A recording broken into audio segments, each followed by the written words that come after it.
Oh, it is time for change. That is, again, from that promo for that Caliphate conference in the Netherlands. We've already had one in Illinois, the UK, Australia, and now one in the Netherlands. They are looking to bring everybody together, all the Islamic radicals of the world, and bring them together. Change.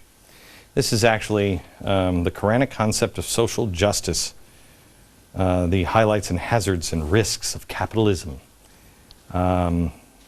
This is actually by Mohammed Hussein, and it was printed originally in 1947, talking about social justice. That's why the radicals can work together, because they speak the same language. It's all about stopping the oppressors. Have you ever read anything about President Obama's family or his friends? They all believe that it is about colonialism and stopping the oppression. That's why he feels the way he does about the borders here in our own country. We're the oppressors. That's why he's so excited about social justice. The same thing is being used in the Islamic world. Change is about to hit the world. But this time around, the world will change in an instant. First time in human history. The latest attempt to protect us could be the most dangerous thing that has been done yet. And I think a lot of dangerous things have been done. And that is restricting gun ownership here in America. Progressives have figured out the naming thing. They know you can't come out and say it. You need a device. Mayor Bloomberg is one of the most anti-gun rights mayors possibly in the country, and that's saying something.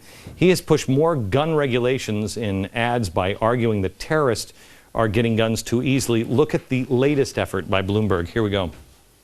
The latest Al-Qaeda plot instructs terrorists on how to buy guns in America. This is a golden opportunity. America is absolutely awash with easily obtainable firearms. You can go down to a gun show and come away with a fully automatic assault rifle without a background check. So what are you waiting for? Call your member of Congress. Tell them to close the loopholes that let terrorists and criminals buy guns. Anybody want to tell me what the Second Amendment is really all about? It's not about hunting and sports, is it? What is it all about? Anybody? Second Amendment? You guys are the quietest audience I think I have ever had. Yes, sir. Second Amendment. The right to keep and bear arms. Why? Why do you want it? To protect oneself and their family. Against who? The government. Sorry? You crazy Tea Partier. The government. Why would you say the government? Because that's what we need protection from. Right. Now, you seem like a lunatic if you say that in today's society, but you're absolutely right. And the founders knew it. And the reason why they knew it is because they were trying to get themselves away from an oppressive government. And they studied history. Behind everything is history. Now let's think about this in modern day scenario, because I hate this argument. Oh, you're going to go up against a tank? Yes, if I have to. It's better than a frying pan. But let's just say we agree, well, I don't want the terrorists to have any guns. Where do I sign up? And it gets passed into law. Let's think this through. Do you really think terrorists are going to say, oh, crap! Now where am I going to get my guns? I used to go over to New York and just grab a gun at the gun show and then fly back to Afghanistan and fight Americans there with an American gun that I got at a gun show. No. Darn you, Mr. Mayor Bloomberg. They're not going to do that. Or is it more likely that terrorists will go to the gun show and kill you in the streets or your school or in Afghanistan? And if they can't get it there, they'll steal it. They'll buy it someplace else. They'll... This is me way out on a limb. Create fake documents. I really don't think terrorists and criminals give a flying crap about, well, let me ask you this on terrorists. Did they care about the harsh restrictions on hijacking a plane? Tell Congress that we don't want any terrorists hijacking planes. There are restrictions against that one.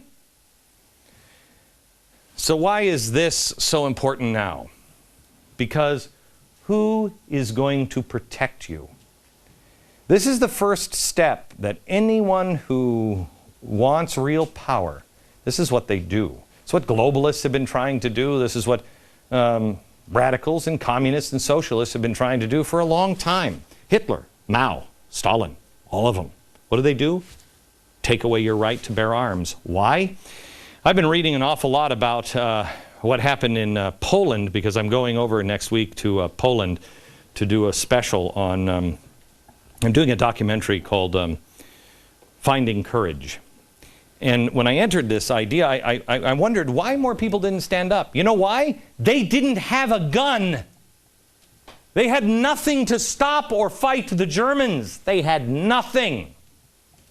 That's why you have the right to bear arms. Police, unless they're on every single street corner, cannot stop crime. That's assuming that every policeman is not corrupt. But even then they can't stop crime, because they can't stop the things that they're not. They'll have to be in your house. All police can do is try to figure out what happened here.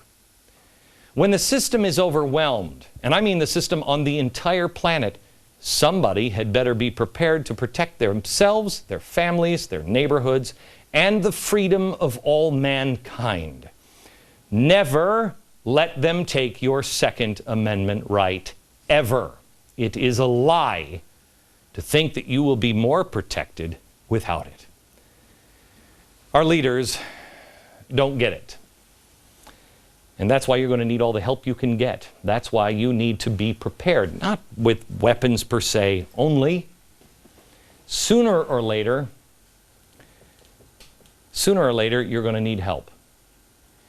Now, I took off the board a few minutes ago what the latest thing they were calling me crazy for. But before that, can anybody remember what they were calling me crazy for? Before, you know, it was the caliphate in the Middle East is going to cause instability in Europe.